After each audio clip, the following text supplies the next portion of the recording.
चलो आज का मेन टॉपिक ले लेते हैं आइसोमेरिज्म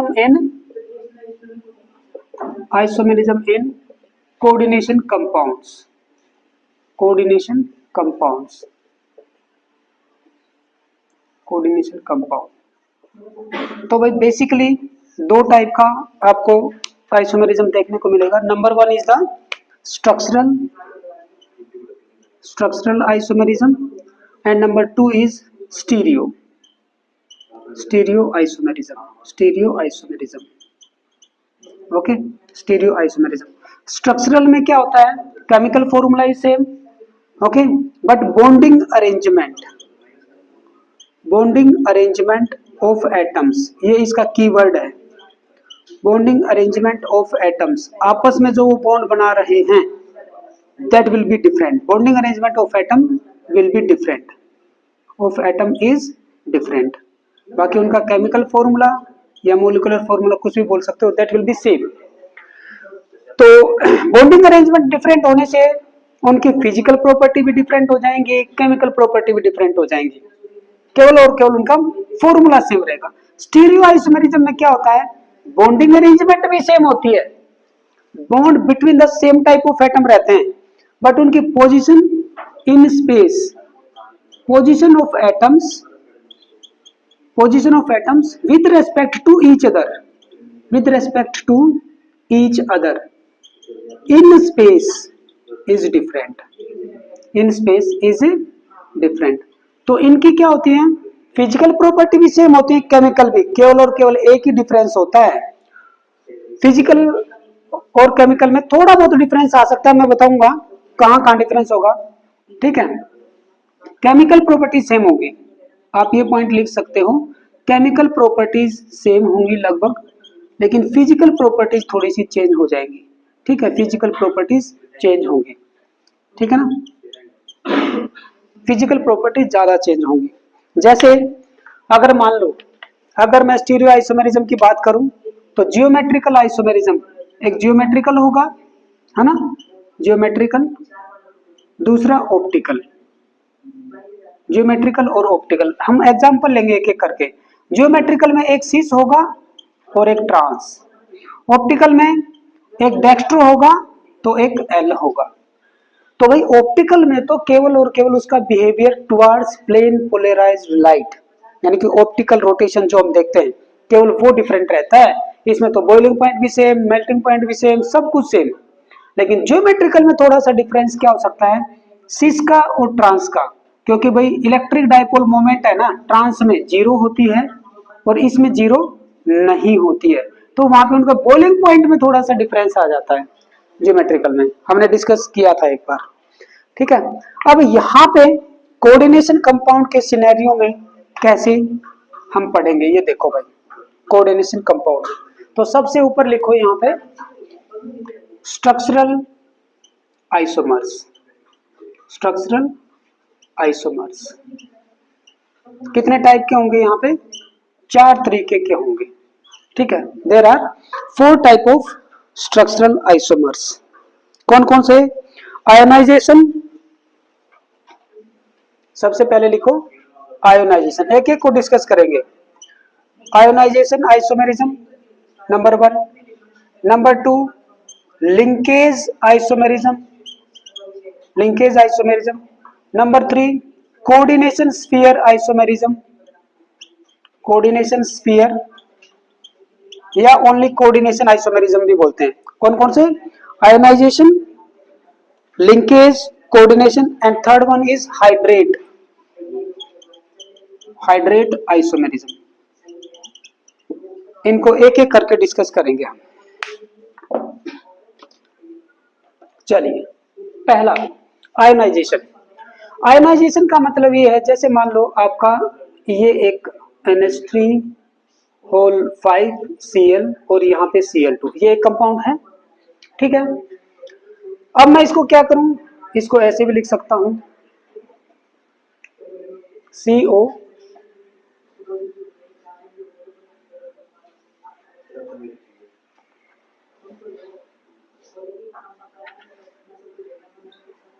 NH3 होल 4 Br और यहाँ पे Cl2।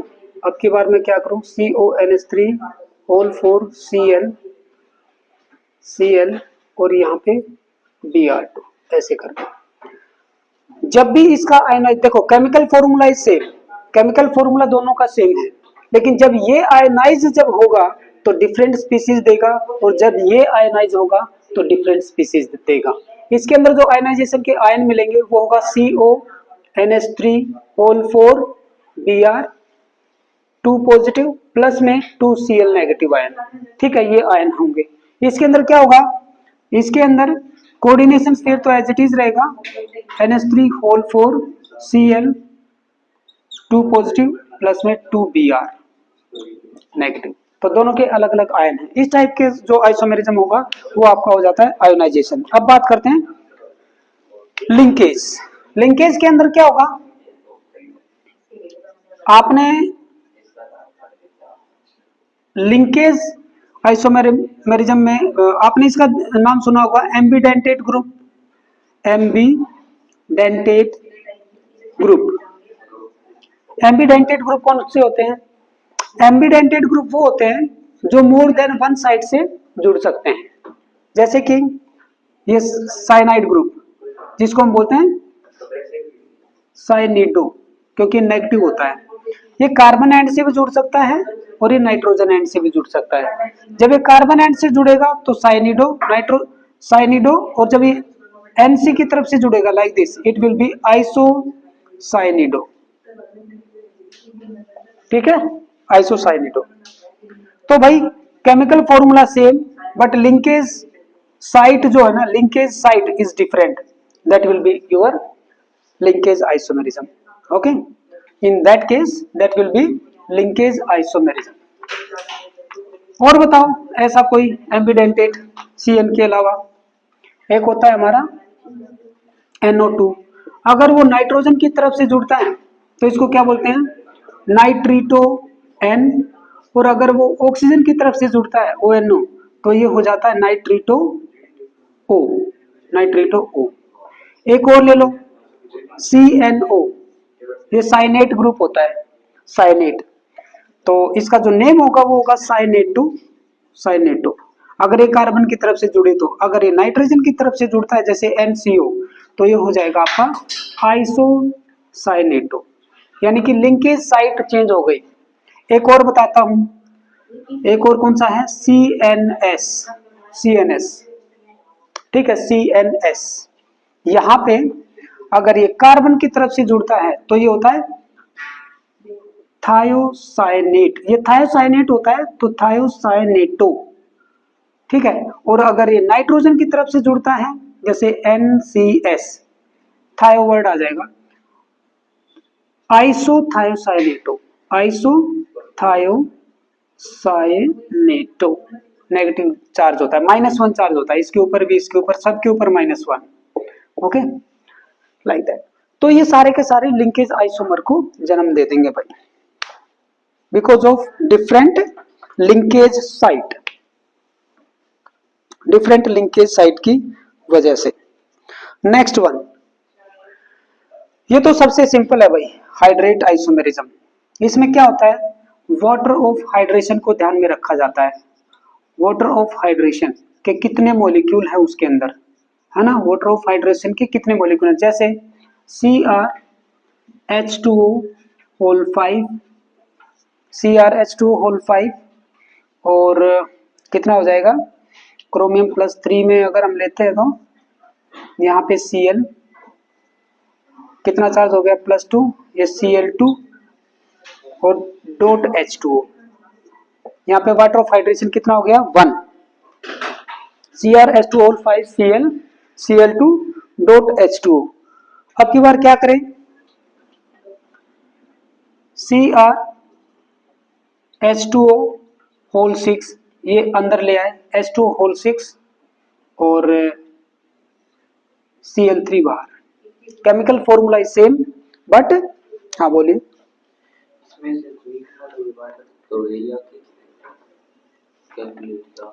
Calculate the concentration, concentration बताना है in terms of mass by mass percentage, mass by mass percentage निकालनी इसके अंदर। ये डाटा दे रखा है, मास परसेंटेज निकालनी है। कौन सा में? How can we separate cream from milk? कैसे करते हैं वो बताओ, मेथड बताना है आपको। यस, हो गया। कौन सा बच गया अभी? Coordination sphere, very important. Coordination sphere देखो भाई, कोऑर्डिनेशन स्फीयर ही डिफरेंट हो जाए। जैसे ये लो, यहाँ पे ये प्लेटिनम है और यहाँ पे ये कोबाल्ट है, ठीक है।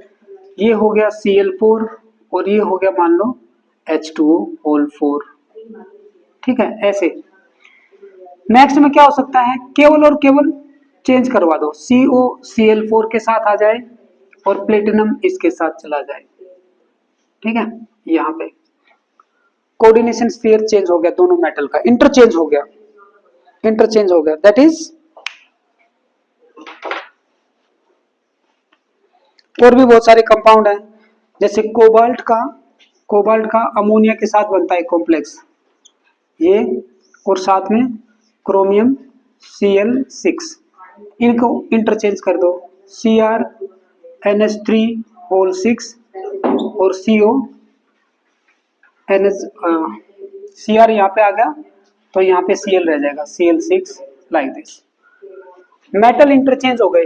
इसका कोऑर्डिनेशन स्फीयर कोबाल्ट का पहले ये था, बाद में ये हो गया। कोऑर्डिनेशन स्फीयर इज चेंज्ड, तो इससे इनकी फिजिकल और केमिकल प्रॉपर्टीज में थोड़ा थोड़ा डिफरेंस आना शुरू हो जाएगा भाई, राइट।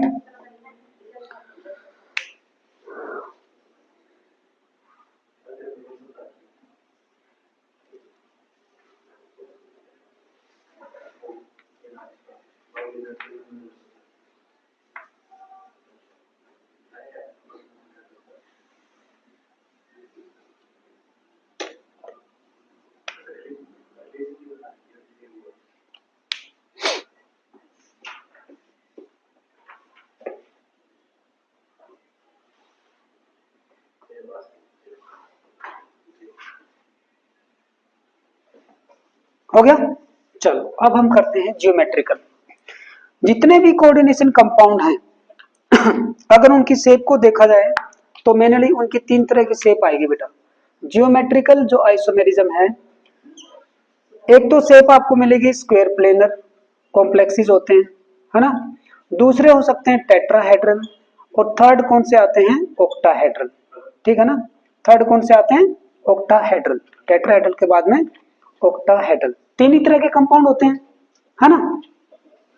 तो जो स्क्वायर प्लेनर है इनका जो जनरल फॉर्मूला है वो कैसे हो सकता है, जैसे ये मेटल दो एक तरह के लिगेंड और दो एक तरह के, स्क्वायर प्लेनर में चार होंगे, या फिर इनका फॉर्मूला हो सकता है ये तीन तरह के और एक ये, ऐसे भी हो सकता है।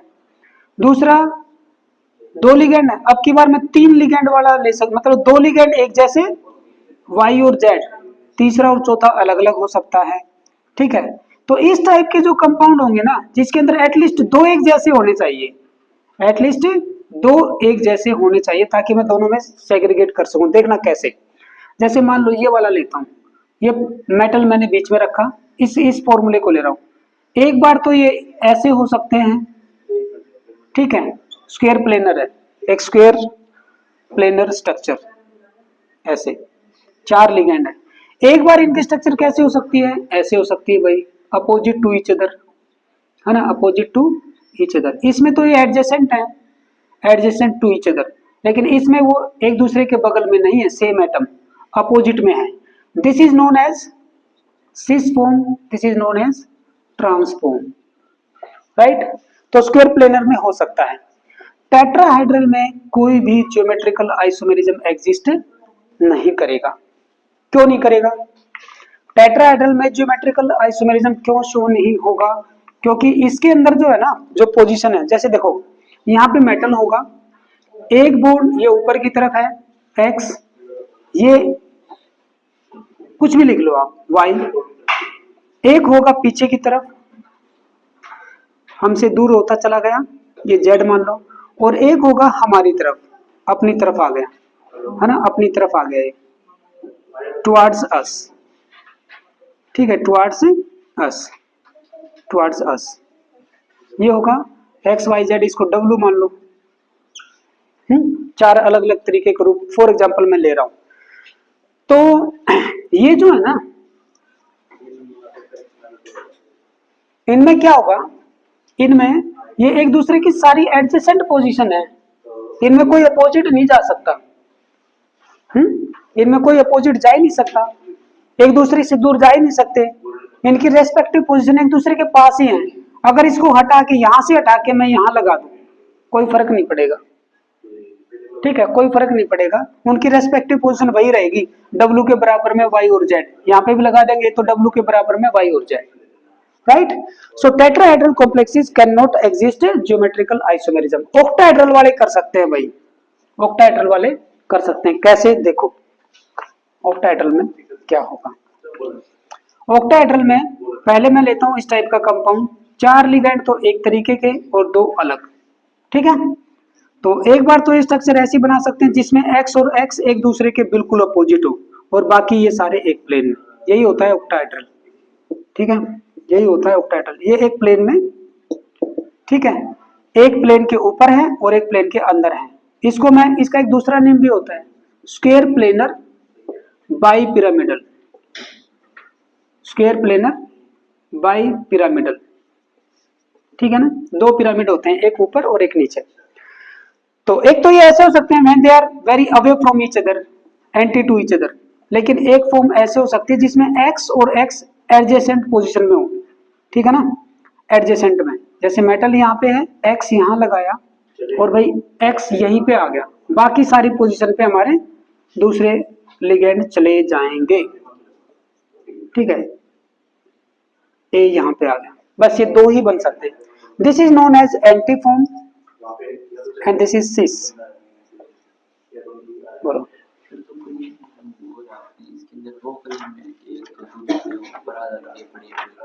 ना ना ना,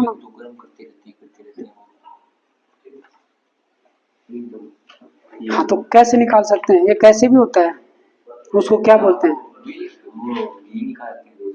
हाँ तो वो क्रीम ही होती है, तो कैसे निकालते हैं, उसका एक पर्टिकुलर नेम है, हाँ याद करो, याद करना पड़ेगा, यस, उसको बोलते हैं, नहीं बताऊंगा, याद करो क्या फॉर्मूला है भाई, ये है।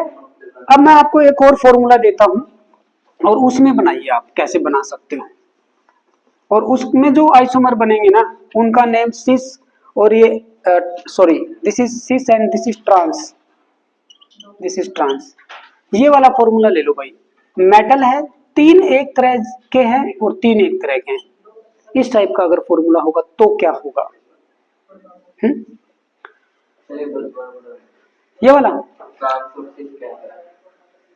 ये देखो, ये 2 मैंने उठाए, ये अगर एडजेसेंट पोजीशन में है, ये पूरा एक प्लेन में होते हैं ये चारों, और ये इसके ऊपर है यहाँ पर, तो इसके बराबर में ही है, एडजेसेंट में ही है, लेकिन इसमें देखो ये ऊपर है और ये वाला परपेंडिकुलर इनवर्ड है, एक दूसरे के मैक्सिमम डिस्टेंस पे हैं, they are not adjacent to each other, they are very away from each other, this is known as trans form. और जिसमें ये एक दूसरे के बगल में आ जाएं, 2 एक जैसे एटम, तो वो सिस फॉर्म, सिंपल, ठीक है। स्क्वायर प्लेनर में भी जब वो एक दूसरे के बगल में आ रहे थे, देखो एक दूसरे के बगल में है, लेकिन इसमें क्या है, वो एक दूसरे से काफी दूर है, that's why it is trans, this is cis. इसमें बताइए जनाब, इसमें कैसे होगा, ये देखो ये मेटल है, यहाँ पे 4 बोर्ड तो बनते हैं एक प्लेन में, ये एक प्लेन होगा, है ना, एक प्लेन होगा, ये मेरा एक लिगेंड, एक यहाँ पे आएगा, एक यहाँ पे और एक यहाँ पे, अभी मैंने नेम नहीं लिखा है, और एक होगा देखो इसके परपेंडिकुलर आउटवर्ड, यहाँ कहीं पे, मैं इसको यहाँ पे बनाता हूँ डायरेक्शन में, यहाँ पे, और एक होगा इसके नीचे, ठीक है। तो बताइए, देखो एक तो इसमें ऐसे बन सकता है भाई, जैसे मैं ए वाले को मैंने ऐसे कर दिया, ये है और भाई ये है, ठीक है ना, ये यहाँ कहीं पे होगा, देखो यहाँ कहीं पे है, ये वाला जो है ना यहाँ पे है, तो ये जो मेरा प्लेन है ना, देखो ये प्लेन ट्रायंगुलर प्लेन, ये और यहाँ पे ये जो होगा और ये, यानी कि देखो मैं ऐसे बनाने की कोशिश करता हूँ, थोड़ा सा देखना आपको समझ में आए तो, ये जो फेस है मेरा, है ना, ये जो ऊपर की तरफ फेस है, इस ट्रायंगुलर फेस में तीनों एक जैसे आ जाएं, यानी कि ये भी ए और ए, और बाकी दूसरे ट्रायंगुलर फेस में एक जैसे आ जाएं, एक्स एक्स और एक्स। तो इसको मैं क्या बोलूंगा, ये एक फेस में है, ठीक है, ये वाला फेस होगा, ठीक है जेंटलमैन, ये वाला। तो जब इस तरीके से ट्रायंगुलर फेस में एक साइड में एक जैसे, एक साइड में एक जैसे, इसको बोलते हैं फेशियल आइसोमर, और इसको शॉर्टकट में FAC के नाम से जाना जाता है, ठीक है।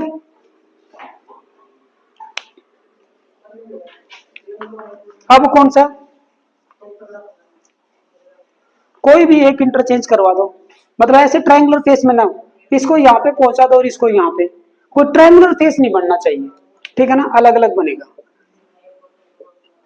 ये लो, यहाँ पे x था, यहाँ पे x, यहाँ पे मेरा a और a था ना, इसकी जगह पे आप x करवा दो, दैट्स इट।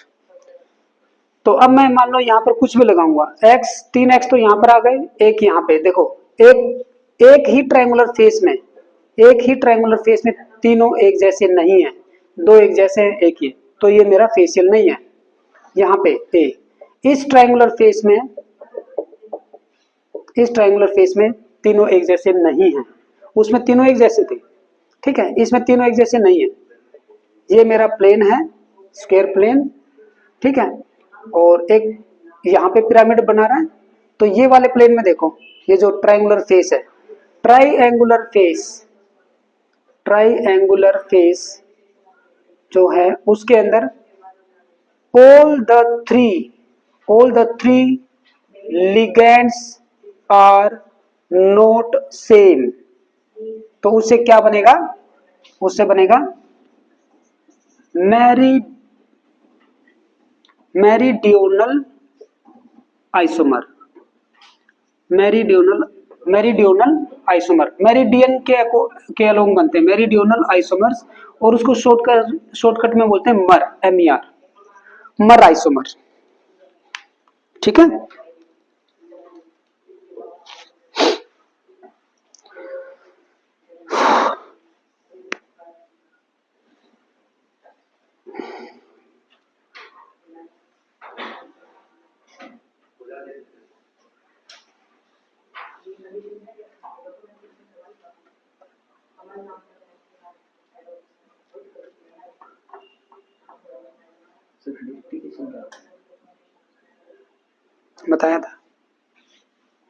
बताया था यस, सेपरेट करते हैं दो लिक्विड को, और बोलो, तो इसमें सेपरेट किया जाता है। हाँ, अब आगे की कहानी आप बताओगे।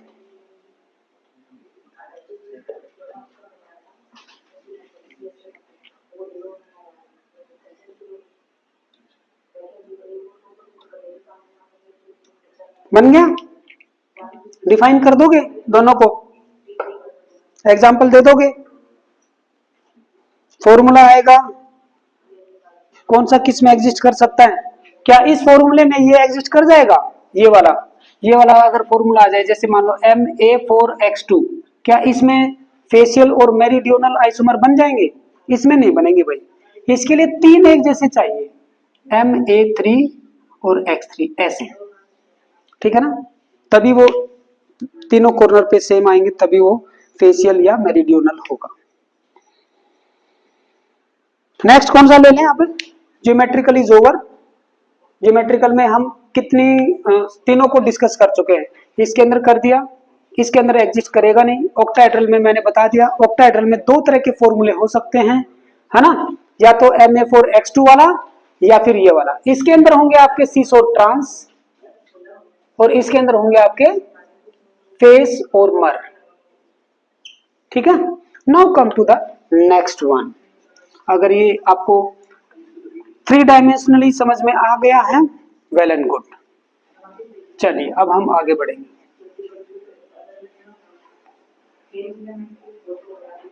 अब हम पढ़ेंगे optical isomerism. Optical isomerism, optical isomerism में प्लेन पोलराइज्ड लाइट की तरफ क्या बिहेवियर है ये देखा जाएगा। ठीक है। ऑप्टिकल आइसोमेरिज्म में क्या देखा जाएगा, प्लेन पोलराइज्ड लाइट की तरफ किसका क्या बिहेवियर है वो देखा जाएगा। तो इसमें क्या करेंगे ना, जो कैटेगराइजेशन है बेटा वो थोड़ा सा ध्यान दो। जो भी मेरा जियोमेट्रिकल आइसोमेरिज्म था, जियोमेट्रिकल आइसोमर मेरे जो थे, है ना, मान लो भाई वो सिस भी हो सकता है या ट्रांस भी हो सकता है। ओके, सिस और ट्रांस।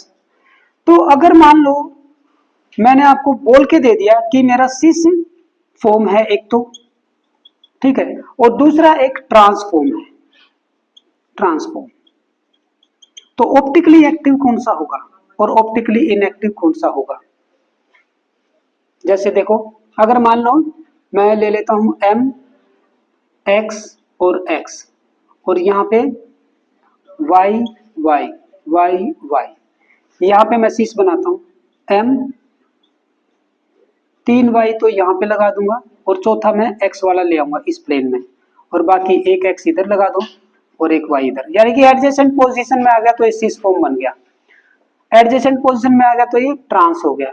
तो मुझे केवल आप इतना बताओ, ये दोनों ज्योमेट्रिकल थे, ठीक है, क्या ये ऑप्टिकली एक्टिव होगा, क्या ये ऑप्टिकली एक्टिव है।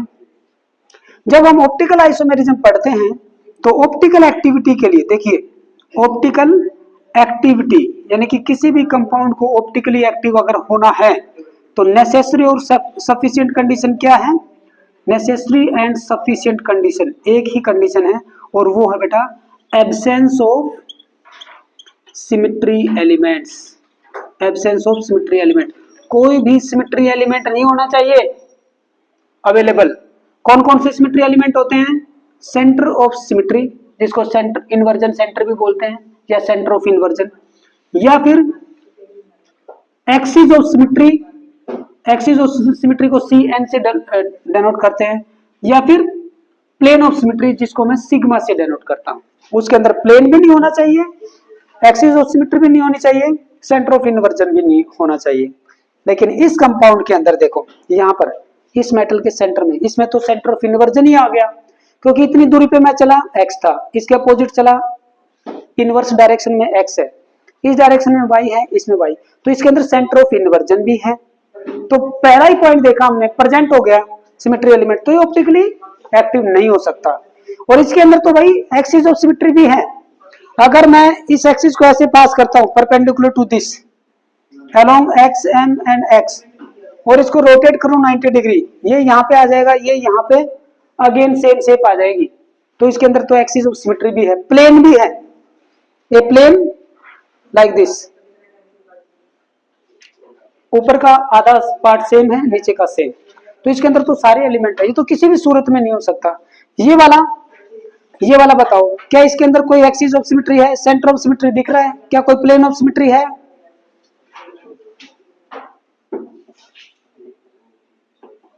बताइए, इसके अंदर नहीं है, तो ये क्या होगा, ऑप्टिकली एक्टिव, ऑप्टिकली एक्टिव होगा। पहली बात तो ये नोट डाउन कर लो। फिर मैं आपको एक और कंपाउंड देता हूं, इसके अंदर जो इंपॉर्टेंट पॉइंट होगा,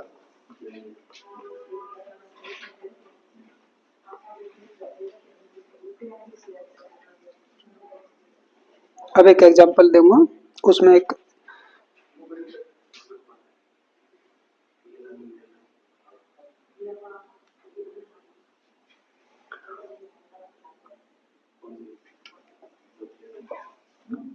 ये प्लेटिनम, और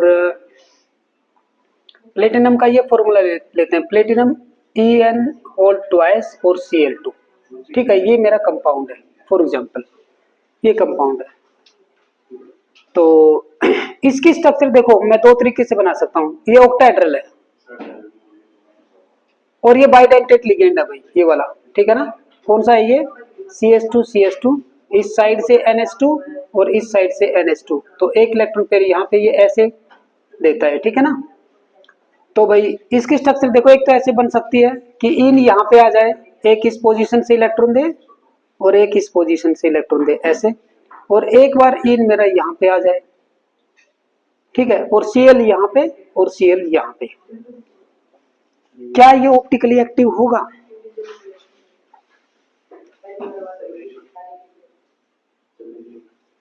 यहाँ पे भी नाइट्रोजन है ये वाला, तो यहाँ पे नाइट्रोजन ये वाला, इसको मैंने चेन से डिनोट कर दिया, ठीक है ना, पूरा यहाँ से लेके यहाँ तक, यहाँ से लेके यहाँ तक इन।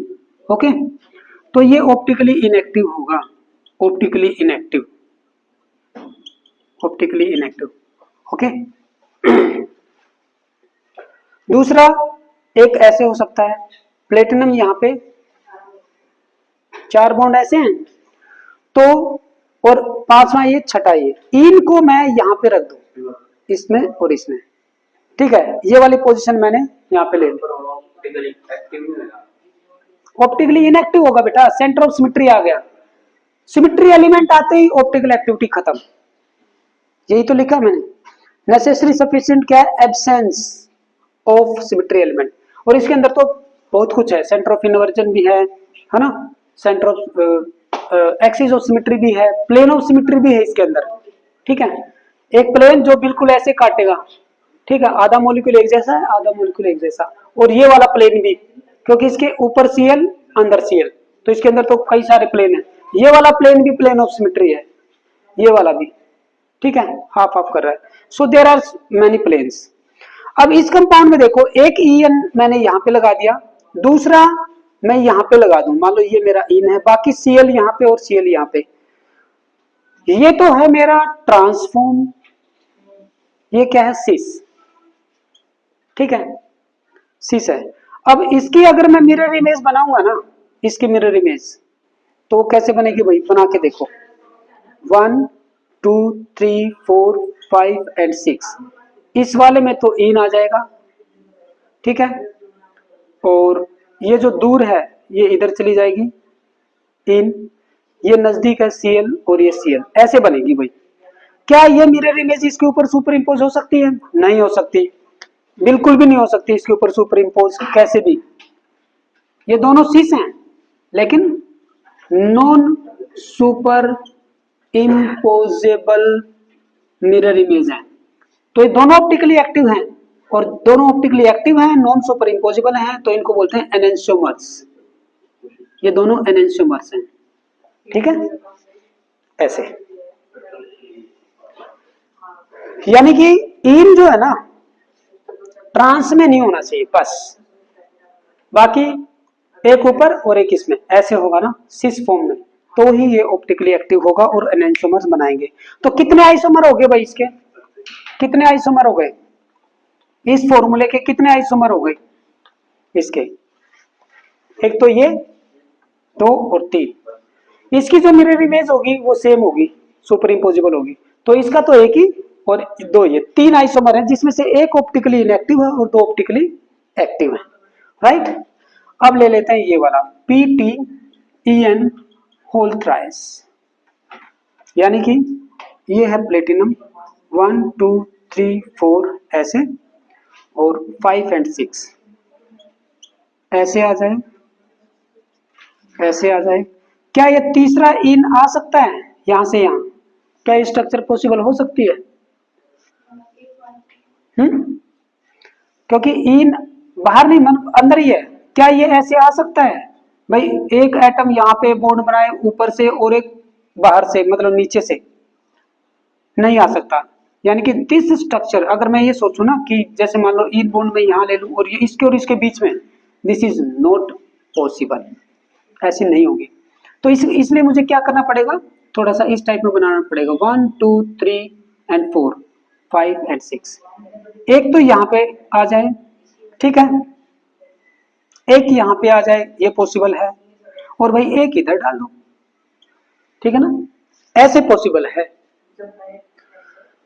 और जब इसकी मिरर इमेज बनाएंगे, जब इसकी मिरर इमेज बनाएंगे तो 1 2 3 4 5 एंड 6, ये वाली इमेज कहाँ बनेगी, ये इधर ऐसे बनेगी, ये खाली मतलब ऐसे खाली रहेगा, ये वाला ऐसे जुड़ जाएगा, और कौन सा, एक सेकंड, ये वाला ऐसे बनेगा, और ये दूर है, ये इन आएगा, ये इन, ऐसे ही बनेगी ना मिरर इमेज, सही बनाई है ना, गलत तो नहीं है, सही है। तो अब ये मिरर इमेज इसके ऊपर सुपर इम्पोजिबल नहीं है, this is non super imposable mirror image, और ये दोनों के दोनों क्या है, एनेंटियोमर्स होंगे, राइट। तो इस टाइप के कंपाउंड जिसके अंदर बाइडेंटेट लिगेंड है मेरा, और ऐसे अगर 3 आ जाते हैं तो 2 ही बनेंगे भाई, ये वाला पॉसिबल नहीं होगा। वो वाला तो पॉसिबल हो रहा था, आइसोमर 3 थे लेकिन 2 ऑप्टिकली एक्टिव और 1 ऑप्टिकली इनएक्टिव। हो गया।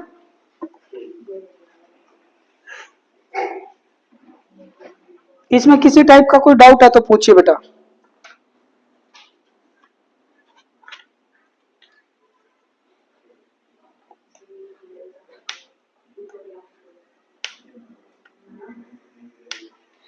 Find out the type of isomerism exhibited by the formula. ये लो, PTNS3 होल ट्वाइस Cl2, इसके अंदर किस टाइप का हो सकता है, पॉसिबल आइसोमर्स बनाइए इसके। Find out the type of isomerism, और कितने आइसोमर होंगे, टाइप ऑफ आइसोमेरिज्म बताना है, और फिर उसके बाद नंबर ऑफ आइसोमर्स बताइए बेटा जल्दी। ये 2 मार्क्स में क्वेश्चन है।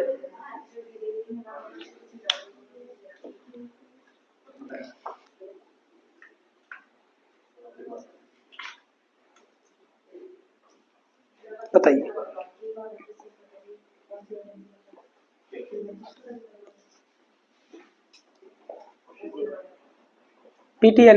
NS3 होल ट्वाइस बेटा, NS3 whole twice, sorry NS3, यहाँ पे 3 और यहाँ पे 2, ठीक है ना। NS3 होल ट्वाइस Cl2 ये है platinum, NS3 whole twice Cl2। तो बताइए, पहले तो ये देख लो कि भाई क्या इसके अंदर स्ट्रक्चरल आइसोमर्स हो सकते हैं। स्ट्रक्चरल नहीं हो सकते, सब कुछ अंदर ही है, एक ही कोऑर्डिनेशन स्फीयर है। आयनाइजेशन, हाइड्रेशन, लिंकेज वाला भी नहीं है कि इसके अंदर कोई साइनाइड होता या CNO होता या CNS, वो भी नहीं है।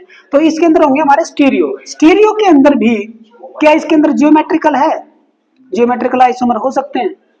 जियोमेट्रिकल देखो हो सकते हैं क्या, कौन कौन से हो सकते हैं। प्लेटिनम का 4 बॉन्ड बनेंगे, NH3 एक बार अपोजिट आ जाए और ये भी अपोजिट हो जाएगा, दूसरा NH3 सेम साइड में आ जाए, ठीक है। दोनों का नेम बताओ, ये कौन सा होगा, ये वाला ट्रांस, और ये वाला on the same side it is sis. Geometrical हो गया। अब इसमें देखो कि क्या ऑप्टिकल आइसोमेरिज्म है,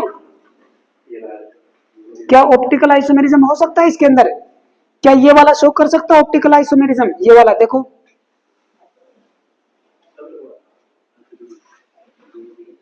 नहीं कर सकता, नहीं कर सकता, क्यों भाई।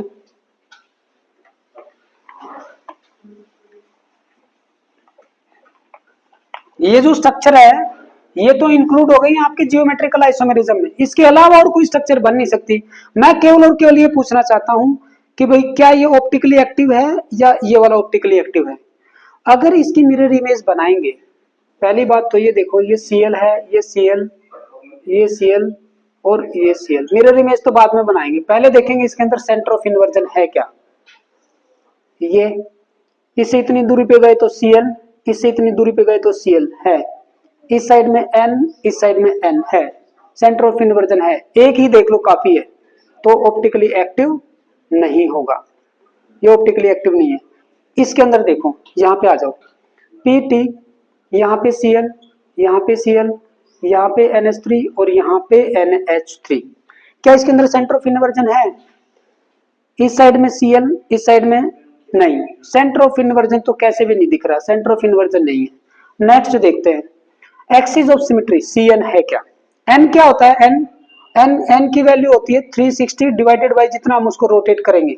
जैसे देखो इसके अंदर जो रोटेशन, अगर मान लो मैं एक एक्सिस ऐसे पास करता हूं जो बिल्कुल ऐसे परपेंडिकुलर है इस डायरेक्शन में, ठीक है, इस डायरेक्शन में, और इसको अगर मैं रोटेट करूं कितना 90 डिग्री, 90 डिग्री, तो क्या सेम शेप आ जाएगी, सेम शेप नहीं आएगी। लेकिन अगर मान लो मैं एक एक्सिस ऐसे पास करूं, ऐसे ये वाली एक्सिस है, और इस मॉलिक्यूल को मैं ऐसे घुमाता हूं 180 डिग्री, रोटेशन मैंने कितना दिया 180। तो जितना रोटेशन दिया जाता है उससे डिवाइड करते हैं, n की वैल्यू क्या आई 2, तो इसके अंदर C2 एक्सिस होगी जितना भी रोटेशन देते हैं। सेम अगर शेप आ जाए तो वो मानी जाएगी कि हाँ आपकी रोटेशन पॉसिबल है, अदरवाइज नहीं, वो एक्सिस ऑफ सिमेट्री होती है। तो ये C2 एक्सिस इसके अंदर अवेलेबल है। तो मेरा अगला point CN axis C2 available है, तो इसका मतलब ये ऑप्टिकली एक्टिव नहीं होगा, ये भी ऑप्टिकली एक्टिव नहीं है। ठीक है, चलिए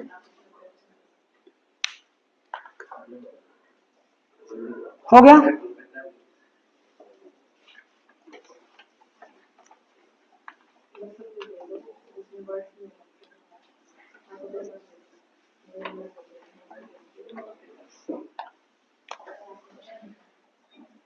वैलेंस बॉन्ड थ्योरी VBT, जिसको मॉडिफाई किया था पाउलिंग ने, ठीक है, in case of coordination compound VBT, the most important theory coordination compound की VBT, वैलेंस बॉन्ड थ्योरी।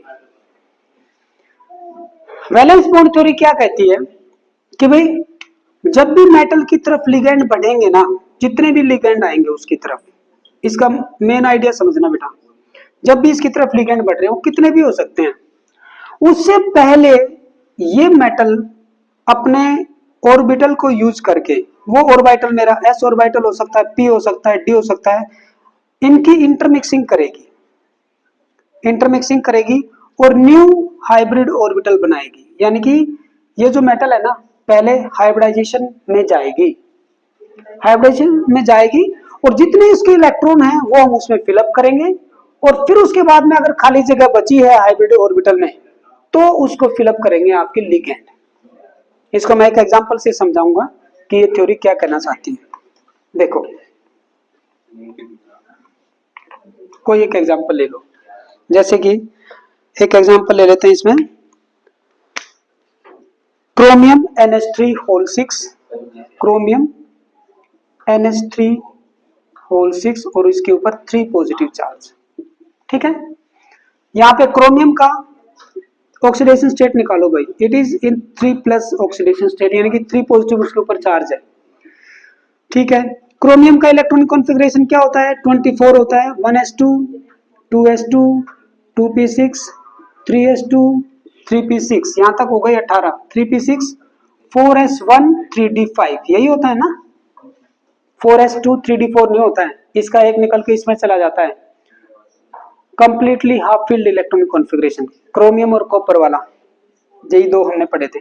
अब उसके अंदर से 3 इलेक्ट्रॉन निकालने, 3 इलेक्ट्रॉन में कहां से निकालूं, सबसे पहले तो आउटर मोस्ट ऑर्बिट कौन सा है, 4 वाला, ये तो 3 वाले हैं, 4 वाले में से एक इलेक्ट्रॉन तो इसमें से निकालो, पहले इसमें से निकालेंगे 0 हो गया, फिर उसके बाद में 2 और निकालने हैं, 2 में कहां से निकालूं, इसमें से, क्योंकि डी सबसे बाहर आता है ना, एस ऑर्बिट, एस सब सेल, पी सब सेल और डी सब सेल, डी सबसे बाहर होती है, तो 2 इसमें से निकालो तो कितना रह गया 3।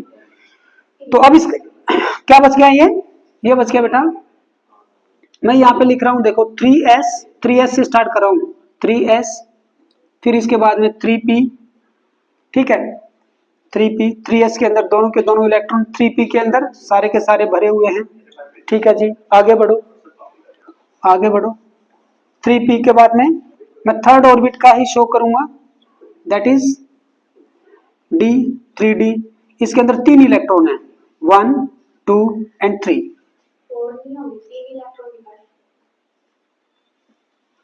एक s का भी तो गया ना बेटा, है ना, ये हो गया आपका 3d3 3p6 3s2 हो गया।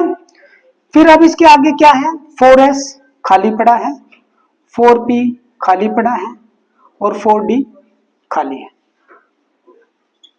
एक इंपॉर्टेंट पॉइंट अपने दिमाग में रखना, हाइब्रिडाइजेशन के लिए, ठीक है, फॉर हाइब्रिडाइजेशन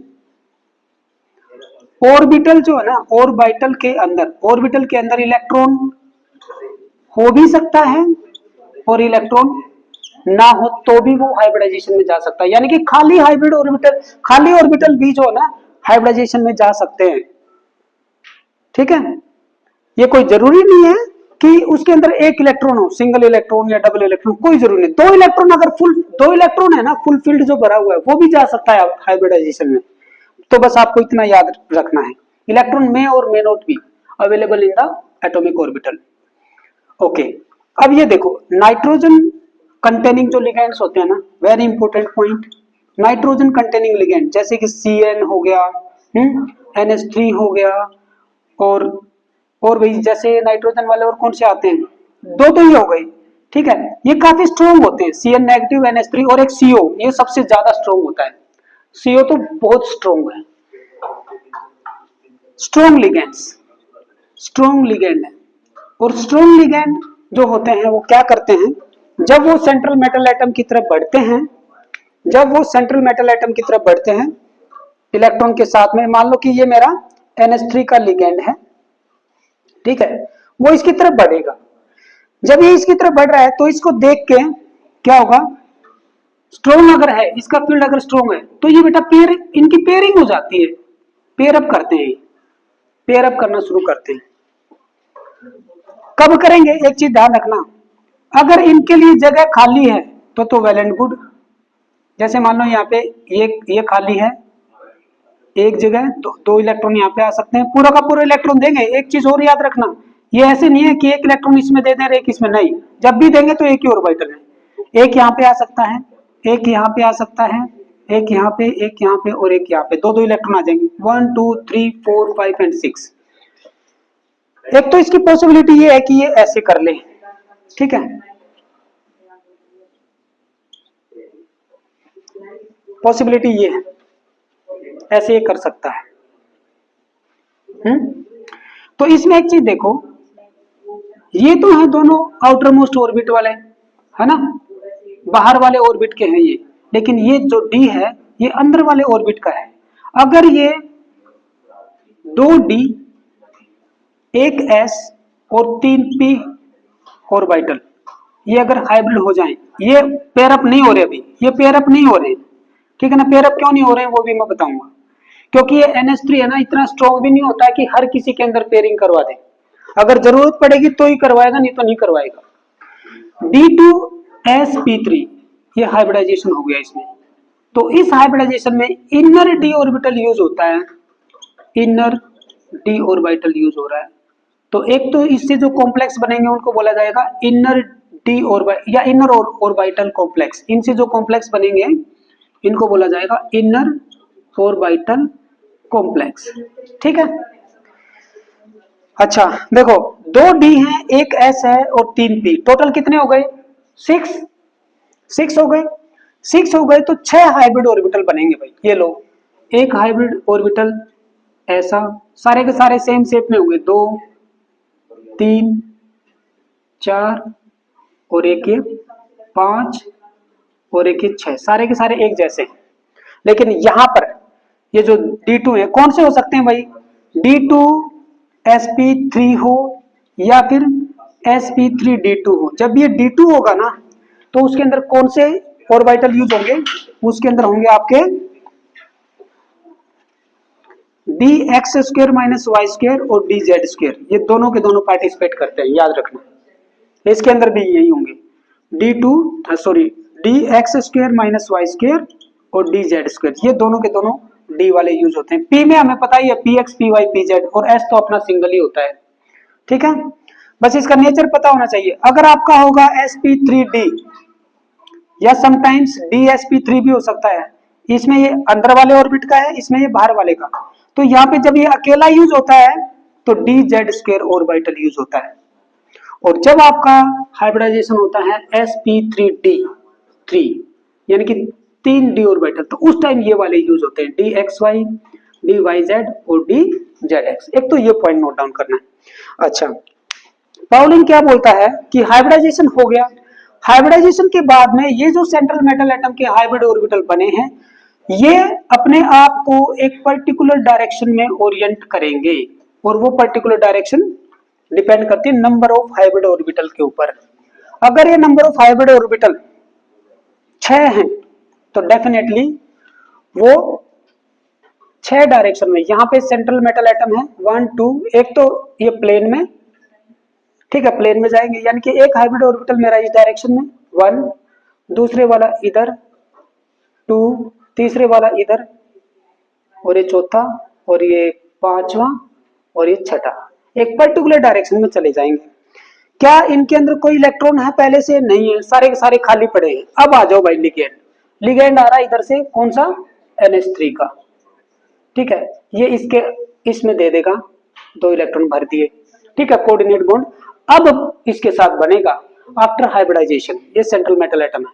फिर इधर से लिगेंड आया, ठीक है, इसको कोऑर्डिनेट बॉन्ड के थ्रू ये अपना इलेक्ट्रॉन दे देगा, 2 इलेक्ट्रॉन भर दिए। इस तरीके से हर डायरेक्शन से क्या आ जाएगा, इसके पास इलेक्ट्रॉन पेयर आ जाएंगे। ठीक है, अब ये लिगेंड इनको इलेक्ट्रॉन दे देंगे, 2 इलेक्ट्रॉन भर दिए। ठीक है, NH3 NH3 लाइक दैट, और ये बन गया इसका कॉम्प्लेक्स। ओके, इसके अंदर लिगेंड की कैसा काम कर रहा है? लेविस एसिड या लेविस बेस? लिगेंड क्या है? देने वाला है, तो ये है लेविस बेस।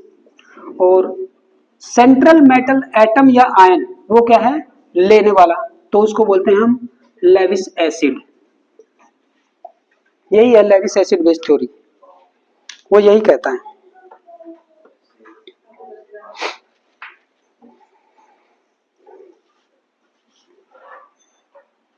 अब इस थ्योरी की पता है जो सबसे बड़ी लिमिटेशन है, वो मैं अभी आपके सामने प्रूव करने जा रहा हूं।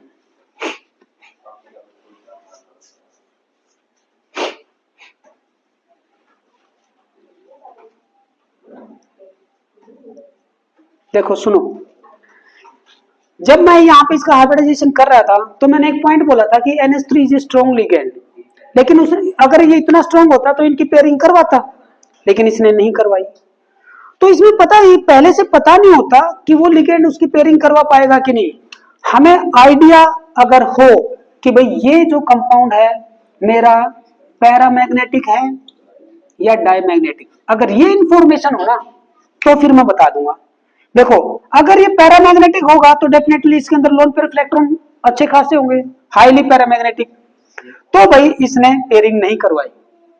लेकिन अगर ये डायमैग्नेटिक होता है या लेस पैरामैग्नेटिक तो डेफिनेटली ये यहाँ पे अगर आता तो देखो अब अनपेयर्ड इलेक्ट्रॉन एक रह गया, तो उसमें या तो बिल्कुल ही डायमैग्नेटिक हो जाएगा या फिर वेरी लेस पैरामैग्नेटिक। तो इसके अंदर क्या है, एक इंफॉर्मेशन वीबीटी हमेशा ये मांगती है, क्या मांगती है? वीबीटी हमेशा मांगती है इंफॉर्मेशन अबाउट मैग्नेटिक बिहेवियर। पहले उसके पास ये हो फिर ये एक्सप्लेन करेगी।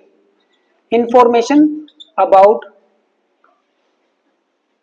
Magnetic dipole moment. Magnetic dipole moment से ही तो हम निकालते हैं। मैग्नेटिक डाइपोल मोमेंट किसके बराबर होती है? मैग्नेटिक डाइपोल मोमेंट का फॉर्मूला बताइए। मैग्नेटिक डाइपोल मोमेंट का मैं यहां पे लिख रहा हूं बेटा, mu is equal to under root N into N plus 2 Bohr magneton, where N क्या है? Number of unpaired electron. Number of unpaired electron अगर सारे के सारे पेयर्ड होंगे तो एन की वैल्यू 0, म्यू 0 आ गई। तो फिर मैं उसके अंदर एनालाइज करूंगा, अच्छा डायमैग्नेटिक है तो यार कहीं ना कहीं पेयरिंग करवानी पड़ेगी, पेयरिंग करवानी पड़ेगी तो ये उठ के जाएंगे, तो ये भी खाली हो जाएगा, तो ये भी हाइब्रिडाइजेशन में यूज होना शुरू हो जाएगा। ठीक है, अगली क्लास में हम वो वाला एग्जांपल लेंगे, ठीक है ना, जिसमें पेयरिंग होगी। फॉर एग्जांपल NiCO4 वाला, NiCO4 ये कंपाउंड, ठीक है, ये CO हाईली वो है, हाईली स्ट्रॉन्ग लिगेंड है। हो गया पेपर? एक नहीं क्या? कौन सा? लास्ट वाला, और बाकी सारे हुए। तो इसका मतलब 23 में से आपके आ जाने चाहिए लगभग 20 मार्क्स, 19 इतने तो आने चाहिए ना। मान लो एक क्वेश्चन नहीं किया आपने तो बाकी, चलो मैं चेक करूंगा इसको, कल दूंगा आपको। कोई डाउट है इसमें?